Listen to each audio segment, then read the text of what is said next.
So, the topic of today's talk is exact sampling and fast mixing of activated random walk, and it's a joint work with my advisor Lionel Lin. So first, let's talk about the model of the activated random walk. So it is a self-organizing particle system, and each chip in this particle system has two states. It can either be active or it can be sleep. And the states of a particle can transit from one to the other.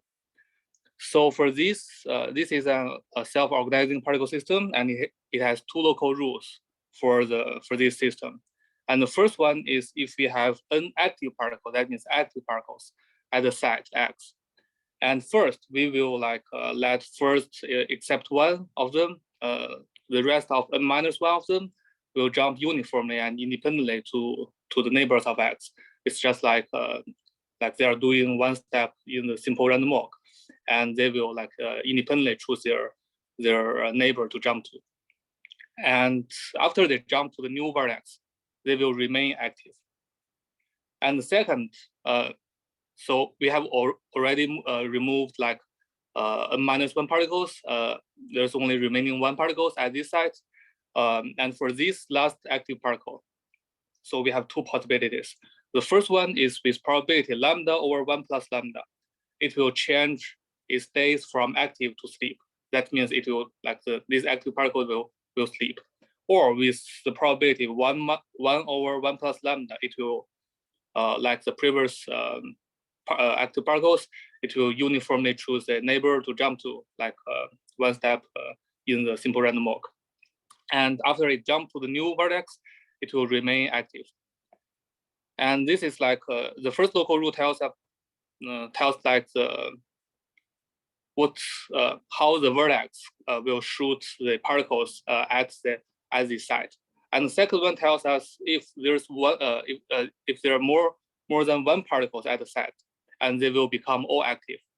So it is possible that, for example, previously at this site, there's a single sleep particles at this site. And then an active particle jumps from its neighbor to this site. And now this site has an active particle and a sleep particle. And since this site has two particles, and they will all become active. It's like the active particle reactivated these sleep particles to active. And the special case I want to point out is for the lambda equals infinity. That is called the Idra model. So for the lambda equals infinity, we can check to here. Lambda equals infinity, so it's with probability 1. It will change from the active state to the sleeping state. That means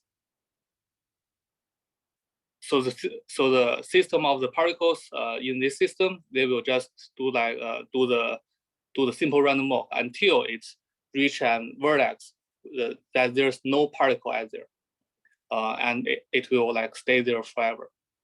So the IDRA model is more intuitive or easier to think about, and it's an easier model. So for this self-organizing particle system, it will stabilize this if and only if, by the previous rules, that all particles are sleeping. And in the other words, if all particles can sleep, that means it cannot happen that there's a set that has more than one particle. So it's only possible that each vertex has either no particle there or a sleep particle there. So such configurations, or the chip configurations, we call it the stabilized configuration, since if it gets into this chip configuration, it can no longer make any further moves. And we'll denote the S as the operator, the stabilization operator, to map a arbitrary configuration to a stabilized configuration. Let's just do the activated random walk stabilization. So the abelianist property. So a very important property in this model and also in other models like, for example, the abelian networks, is the abelianness property. And we can see from this configuration, this one, and there's a silicon particle here, and 2 active particles on the sides below, and 3 active particles on the side on the right. So for now, by the previous, by the local rules, we have 2, we can let, there are 2 possible vertices. We can let them to fire particles, which is this one and this one, since they all have active particles. And in that case, we need to determine the order of the firing particles. And in the first glance, it seems like it maybe will affect the final results of this stabilization procedure. But the abelianness property is talked about, it won't. So we can pick whatever ordering of the firing, and it won't affect in the stabilizing before stabilizing. It won't affect the number of the particle each vertex fired until stabilizing. And since we also if we are known how many particles each vertex fired, we know, and we also know its initial configuration. We know its final configuration. So thus, the stabilized configuration will also not affected by the ordering we choose. So this is the activated random walk model, and we build a Markov chain. We consider a Markov chain based on these mechanics. So we are given we consider a finite graph V, and with a sinc Z, and this sinc Z is a absorbing vertex. It will absorb particles, chips, jump to this side, and we can then just regard it them totally disappear. And so for this Markov chain, the stabilized configurations are its state base, and the first state is or at time 0 is starting from the sigma 0, which is 0 sub V. There's no particles, starting from no particles in this graph. And the sigma t plus 1 comes from, we got the sigma t. So remind that both sigma t and sigma sub t plus 1, they are both stabilized. And starting from the stabilized configuration sigma t, we add a new extra active particle into the system uniformly, or into the graph uniformly. And then we do the stabilization.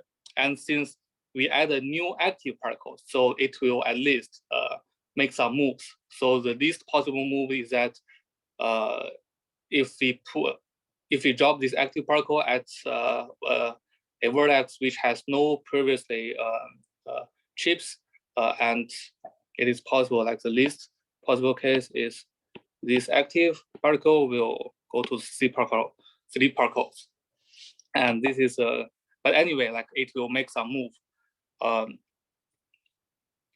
And if we this UT represents the place we drop this actual active particle, and we let this UT be uniform and independent. So now we get a Markov chain, and it becomes a Markov chain, and we call it the activated random walk Markov chain. And for this Markov chain, we know its stationary distribution, which is the S of 1V, 1 sub V. The 1 sub V is an indicator function that each vertex has one active particle.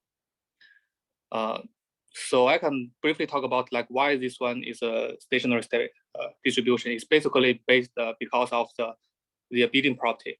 So let's consider the configuration, chip configuration of 1 sub V plus UT. That is, every side has a particle, active particle, and we drop an additional actual active particle. So we have two ways. So by the abelian property, like we can choose arbitrary ordering for the stabilization. And so one way we can like first move this actual particle. And since for now, every side has already occupied by a active particle. So this actual particle will just do the simple random walk on this graph, and it will like fall into the sink almost surely. And we will get 1 sub v, and then we stabilize it, and we get S of 1 sub v. Or we can ignore first this actual particle, and we stabilize the 1 of v, the 1 sub v. And by this ordering of the truth, we get this one, S of 1 sub v plus the actual particle. And then we do the stabilization. We get the S of S1 sub v plus ut. And they have the same distribution because of the abelianness property. And from this part, we see, okay, the S of 1 sub v is the stationary states. All right, so this is the ARW Markov chain, and our main result is the fast mixing on this model for the special case, the V equals to the BR, the discrete Euclidean ball, which is the intersection of the usual Euclidean ball and the integer grids, and we consider its boundary as a sink. And our main result is for this V equals to this discrete Euclidean ball, the mixing time is small in the sense that it is at most about the size of the BR. And we only need to drop around the size of the BR of the particles. It will be very close to the stationary states.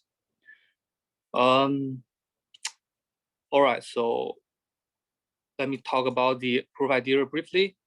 So I think you have about 2 more minutes. Okay, I think it's enough. So it's basically like the main idea of this proof is by the coupling of the with IDRA. The IDRA is if an active particle is along at the side, it will stay there forever. And for this one, since we can change the order of the choose arbitrary order of the topping, and we can let the first n-1 particles, active particles, to first leave, and we postpone to determine if the last particle sleep or not. And if we choose this way, and the first step is just exactly the IDRA stabilization. And from the stationary states is the S of 1 sub v. We know, like, we can bound, like, so if it's in the first stage, it's fill up the whole ball of whole graph by the IDRA, and then it is just in the stationary states. So we bound the mixing time by how long time it needs to fill up the ball by the IDRA. And the answer is just about the size of the ball. And we conjecture that since we get the upper bound of this mixing time, and we may question that can it be smaller? And we conjecture that it is smaller.